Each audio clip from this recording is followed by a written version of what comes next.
Welcome to the African Wahala. It's your boy Ologun representing for the African Wahala. Thank you guys for tuning in. It's a platform, the African Wahala, where we African peoples from around the world, on the continent, from the diaspora, we come together and we have discussions that relate to our current situation generally around the world, where we are mostly subjugated, where we are mostly at the bottom of the ladder. We're always at the receiving end of negativity, being the ones that are discriminated against all around the world for the most part. And we're just talking about certain issues and characteristics that we ourselves we possess that ultimately puts us in that negative situation around the world, right? And like I always say, I'm gonna keep it real all the time. And keeping it real would hurt a lot of people's feelings because people don't like hearing the truth. And that's exactly what this platform is all about. So today I'm going to be talking about a particular behavior that we have, especially we continental Africans. And I've noticed the same behavior amongst Africans in diaspora as well. But beginning with we continental Africans, a lot of people, when they are in a position of power, when they're in a position of authority, or they just have the leverage to control people. I'll give examples of people in that position that I'm talking about. I mean, like law enforcement officers, police officers, soldiers, military men, even medical professionals like nurses a lot of times, even teachers in schools, professors in colleges and universities. A lot of these people that are in some sort of position of authority and power, what they usually do is they get gassed up by the power that they are in, and they use that advantage on people that they are in charge of. All right, a lot of times they are disrespectful, they are condescending when they are relating with these people.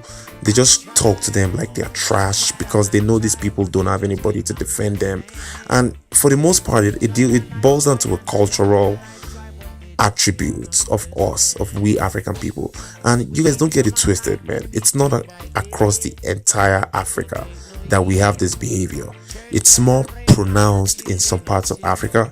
For example, where I'm from in Nigeria, we behave that way to a large extent, as opposed to some people that I've met from other African countries.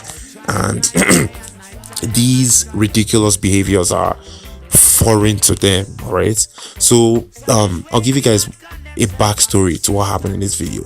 This particular dude, he's walking down the street, randomly plainclothes officers holding AK-47s. All right, they stop this dude, they ask him that they just want to randomly search him because that's how we do. You don't need no court warrant to search anybody. You just go ahead and misbehave in public because you have a gun. You're the law. You can treat people anyhow. So they just randomly ask this guy, "Oh, want to go through your phone?" So they go through this guy's phone and they find some foreign contacts, phone numbers of people that live in Europe or somewhere in North America, whatever. And they decide to seize this guy's phone and label him a Yahoo boy. That is an internet fraudster for no reason, just for the fact that he has foreign numbers on his phone. So obviously, if you guys watch the video, you realize these officers just start walking away with his phone, and the guy is getting agitated and he's getting angry. He's a very bold person. All right, he doesn't he doesn't care that these guys are holding AK-47s, and he's arguing with them, and then they start beating him up. Good thing is the video ends up well. The guy doesn't get seriously beaten up. He doesn't get shot. And in my opinion, even though a lot of youths have died through similar circumstances that have happened over and over in Nigeria and across the continent, in this particular case, one of the things that might have helped him is because he was bold. He was bold enough to challenge them and, just want to see what the worst thing that can be done. And then a random person comes out trying to be on his side, but he is also threading carefully not to agitate the police officers worse than they are already agitated. I mean, it's just crazy. It's just a case of police brutality, all right, that happens in Africa. Like I said earlier, it doesn't happen across the entire continent. It happens in more corrupt societies than less corrupt societies. But for the most part, a lot of our regions are corrupt. Right. So I mean, it's crazy. It's crazy because even outside the continent, a lot of our African brothers and sisters in the United States, for example, they are always victims of police brutality from police officers of European descent for the most part. And then everybody runs around claiming, oh, this is racism, this is unfair. But even on the continent of Africa, we are the same. We treat one another like trash. Like I said earlier, you go to some medical institutions, you find a nurse, she's just rude, condescending, just doesn't care about you, just rude. You find army officers, military men beating up civilians, laying all their anger on civilians that they are supposed to protect. And then when they find real terrorists that they're supposed to fight and keep away from the public, they run away. They're not even efficient against these terrorists. But when it comes to innocent, unarmed civilians, they have all the power, they have all the big balls to harass and beat and maim people. It's just crazy, it's ridiculous. And I feel like these behaviors ultimately lead to the negative situation we find ourselves in across the world. It's easy to blame everybody else for our problems. All right, it's easy to blame everybody else for bullying us in different parts of the world. But we ourselves, how do we treat ourselves? How do we treat ourselves at home on the continent?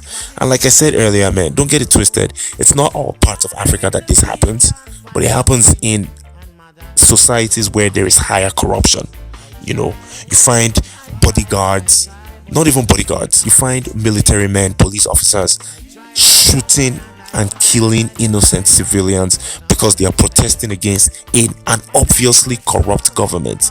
And the stupid thing is, the public, the people that are protesting against this corruption, these corrupt politicians, if they are successful in their protests, the positive results will also affect these stupid law enforcement officers that are killing them during their protests. But people are so short-sighted and just dumb not to realize what exactly is happening. But it is what it is, man. I just thought I shared my opinion on the fact that we oppress ourselves.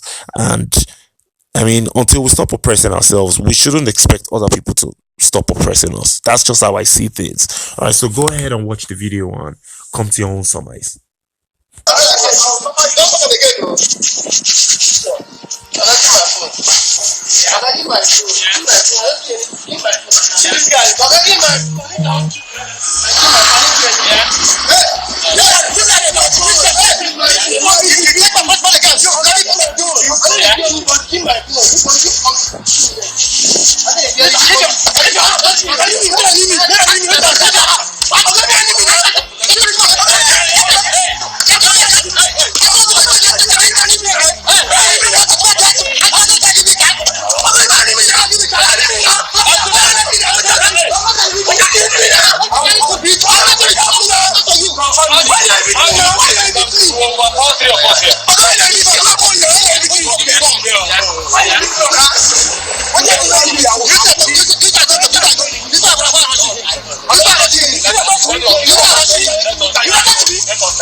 you know that this one? You know. And you know that this husband when they